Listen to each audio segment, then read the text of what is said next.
स्वागत है आप सभी का एडवांस डिग्री में। आज हम आपको सस्टेनेबल डेवलपमेंट पढ़ाने वाले हैं, जिसे धारणीय व स्थायी विकास कहते हैं। ये आपका बीएससी एमएससी सभी का टॉपिक है। अदर जो क्लासेस है वो भी इसे पढ़ सकते हैं, क्योंकि सभी में जो टॉपिक होता है वो सेम होता है। बस फर्क इतना होता है, कोई डिटेल में पढ़ाता है, कोई नहीं। तो देखिए, जो सस्टेनेबल डेवलपमेंट है ये क्या होता है। तो देखिए, IUCN यानी कि international union of for conservation of natural resources.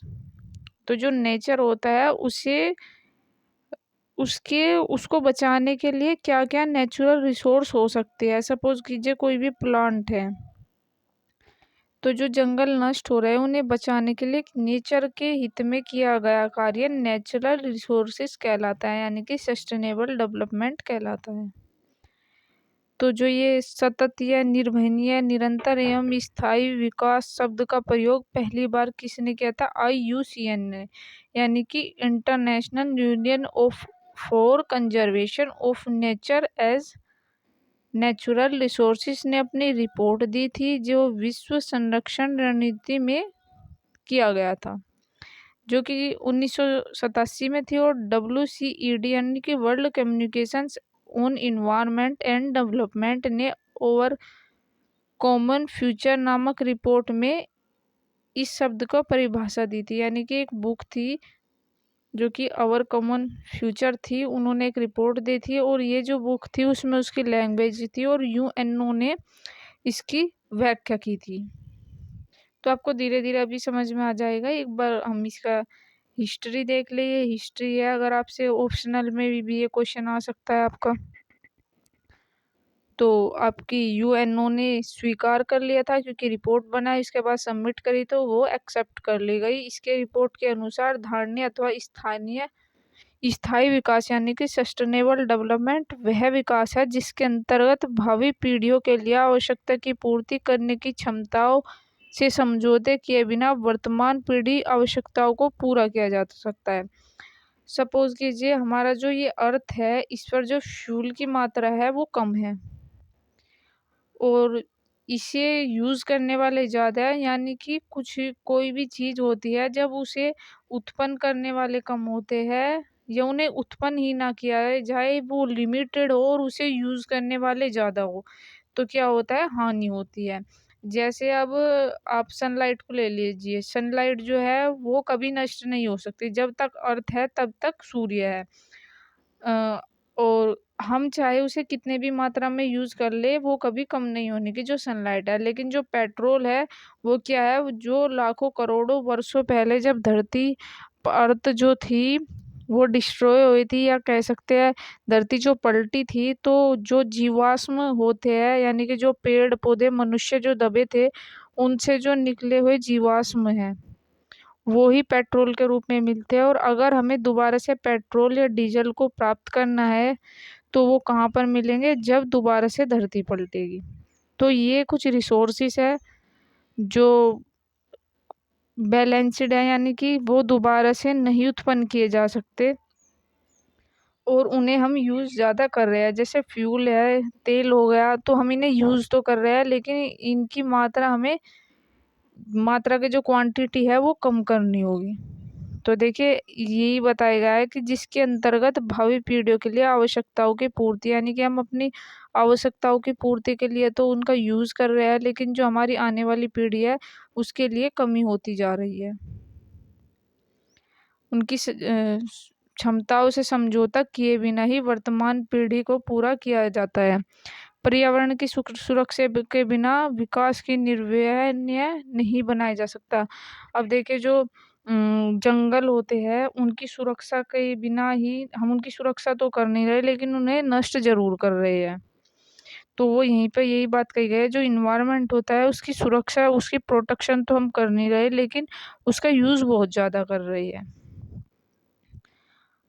आर्थिक विकास पर्यावरण सुरक्षा के मध्य एक वांछित संतुलन बनाए रखना ही निर्भय या टिकाऊ विकास कहलाता है।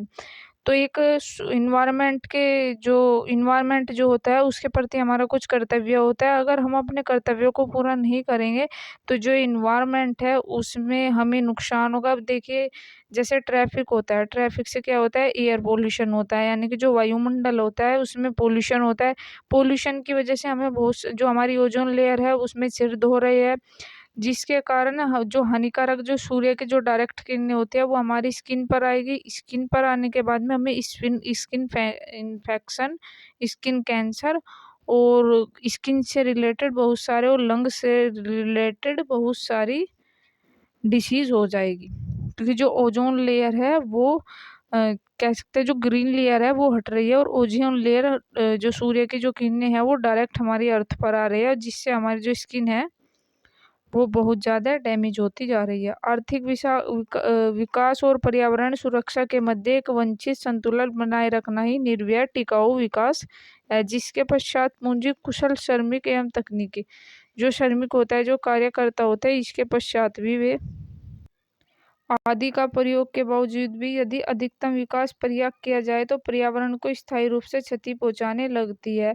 इस प्रकार के विकास यह समय जो लंबे समय तक नहीं चलता। सतत विकास की अवधारणा पर्यावरण के अनुरूप विकास के साथ ही प्राकृतिक साधनों को भावी पीढ़ियों से बचाए न रखने के लिए ही ध्यान रखा गया है। तो यूपीपीसीएस 2012 के अकॉर्डिंग वर्तमान में धारणीय विकास की भूमंडलीय दृष्टिकोण बन गया है, जो कि सन 1992 पृथ्वी सम्मेलन में घोषित एजेंडा 21 हुआ है।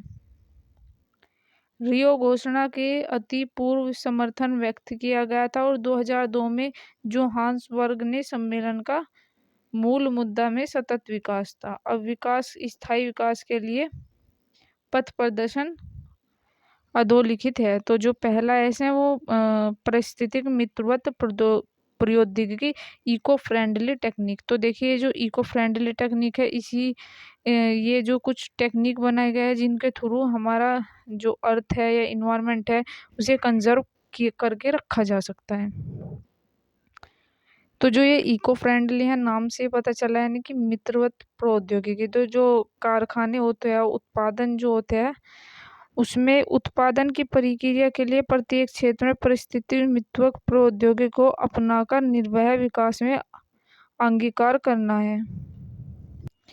दूसरी जो है वो परियोजना मूल्यांकन है, यानी कि विकास मार्ग के अंतर्गत किसी भी परियोजना का मूल्यांकन जो होता है वो 3 ई में होता है। परियोजना इन्वायरमेंटल प्रोटेक्शन, इकोलॉजिकल बैलेंस और इकोनॉमिक इफिशिएंसी, यानी कि 3 चीज से इन्वायरमेंट को सुरक्षित रखा जा सकता है। पहला जो है इन्वायरमेंटल प्रोटेक्शन, यानी कि इन्वायरमेंट को सुरक्षा कैसी देनी चाहिए, इकोलॉजिकल बैलेंस और इकोनॉमिक इफिशिएंसी।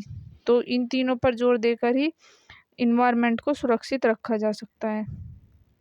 उत्पादन के विकेंद्रीकरण, स्थायी विकास के लिए विकेंद्रीकरण करके इस क्षेत्र में जन सहभागिता को बढ़ाना, संसाधन संरक्षण, भूमंडलीय आधार पर समग्र जीवन चक्र पर प्रबंध करके संसाधनों का प्रभावी संरक्षण करना, प्रभावी जवाबदेही तंत्र, इफेक्टिव पारिस्थितिक संतुलन में किसी भी प्रकार के विक्षोभ उत्पन्न करने वाले के लिए विशुद्ध शक्ति कार्यवाही की जानी चाहिए। पारिस्थितिक संरचना इको लाइटरेसी, इसके वैश्विक पारिस्थितिक संरक्षण चेतना का विकास है, स्थायी विकास को प्रभावित को जन्मित करता है। और पर्यावरण विदों, सामाजिक कार्यकर्ताओं, गैर सरकारी संगठनों की सहायता लेनी चाहिए। संसार के सभी देशों और पर्यावरणों के संबंध में वैश्विक संस्थाओं, संधियों व प्रोटोकॉलों के पूर्ण मान्यता दी जाए और उनका पूर्णतः अनुपालन किया जाए।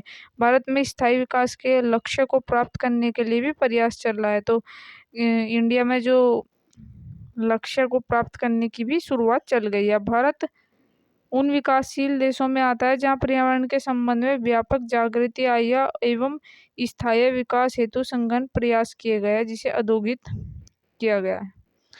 तो ये था हमारा आज का वीडियो। अगली वीडियो में मिलेंगे हम इसके नए टॉपिक के साथ में।